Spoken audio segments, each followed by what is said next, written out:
Alors, on passe de Maître chez nous à Québec d'abord. Alors, les réformes engagées depuis 1960 par les libéraux ne font pas l'unanimité. Il y a des élections en 1966 qui opposent principalement les libéraux, l'Union nationale et deux nouveaux partis politiques indépendantistes dont on a parlé, le RIN et le RN, on en a parlé précédemment. Alors, la campagne de Daniel Johnson, qui est le chef de l'Union nationale, le slogan, c'est Québec d'abord, qui vise une plus grande autonomie pour le Québec au sein du Canada. Daniel Johnson écrit même Égalité ou indépendance en 1965, où il revendique un statut particulier pour le Québec. On mise sur la campagne aussi pour dire que les libéraux dépensent trop, dehors les taxeux, donc on hausse les taxes, on dépense trop, on gaspille, même qu'on s'en va vers la faillite. Eh bien, ben, ça fonctionne. Les élections sont remportées par l'Union nationale pour 2 mandats. Donc, en premier, Daniel Johnson et ensuite, ce sera Jean-Jacques Bertrand. L'Union nationale poursuit les réformes en éducation amorcées par le gouvernement Lesage. En 1967, on crée les cégeps qui donnent une formation postsecondaire technique ou préuniversitaire. En 68, on fonde l'Université du Québec, qui est un réseau d'universités d'État dont l'objectif est de rendre plus accessibles les études universitaires dans certaines régions.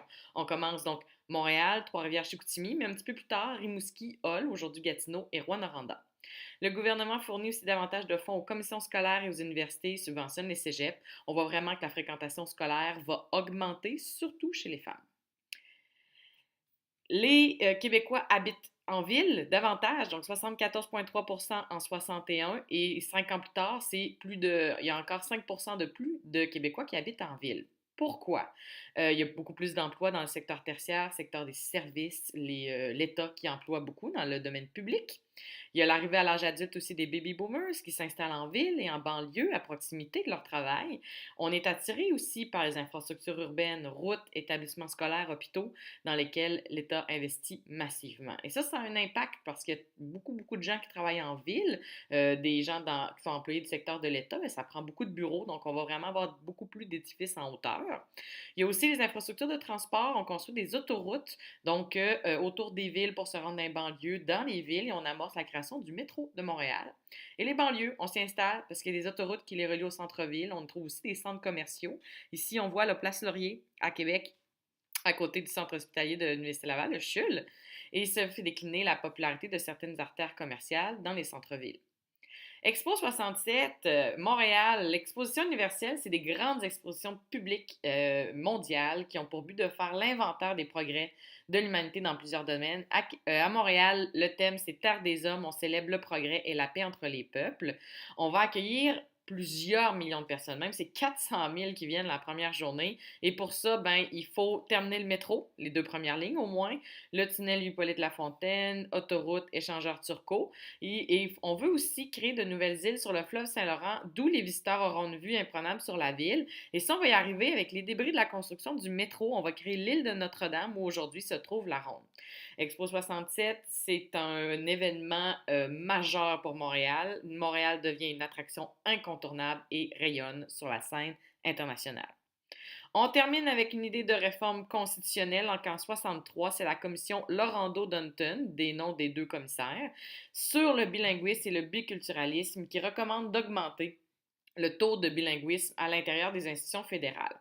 En fait, on fait quelques pas. Donc, en 65, le Parti libéral du Canada recrute 3 Québécois. Donc, le syndicaliste Jean Marchand, le professeur de droit Pierre-Éliott Trudeau et le journaliste Gérard Pelletier. Ils faisaient partie de ceux qui ont été rédacteurs en chef de la revue C'était libre qui critiquait Maurice Duplessis. On les surnomme les 3 colombes. Donc, ce sont 3 Québécois et leur présence au sein du gouvernement de Lester B. Pearson à Ottawa donne une voix plus forte au Québec dans les décisions fédérales. C'est d'ailleurs l'objectif. On veut contrecarrer le mouvement indépendantiste, il n'y a pas de SSI, en émergence en démontrant que les Québécois ont leur place au sein du gouvernement fédéral canadien. Le gouvernement Pearson aussi entreprend de rapatrier la Constitution. Elle est à Londres, on veut la ramener au Canada afin de la réformer par la suite au besoin. Cependant, les provinces ne s'entendent pas sur les règles à suivre pour y apporter des amendements. Des amendements, ce sont des modifications d'un texte de loi et ça doit être approuvé par une assemblée. Les négociations entre les gouvernements fédéraux et provinciaux sont dans une impasse et les relations entre le Québec et le Canada deviennent tendues. Alors voici ce qu'on aimerait. Au Canada, on aimerait reconnaître le statut de nation distincte du Québec, revoir la répartition des pouvoirs et reconnaître le droit au Québec de se représenter lui-même à l'étranger. Du côté Trudeau, parce que Pierre Elliott Trudeau est élu en 1966 comme chef du Parti libéral, donc devient premier ministre du Canada. Il ne veut pas revoir le partage des pouvoirs pour en accorder davantage aux provinces, puis il va travailler sur le rapatriement de la Constitution au Canada pour pouvoir la modifier sans obtenir l'autorisation du Parlement. Trudeau veut resserrer un petit peu les choses, donc il est plus centralisateur. En effet, Trudeau ne souhaite pas voir diminuer les pouvoirs et l'autorité du gouvernement du Canada. Il est convaincu que le gouvernement fédéral représente tous les Canadiens et pas seulement les anglophones.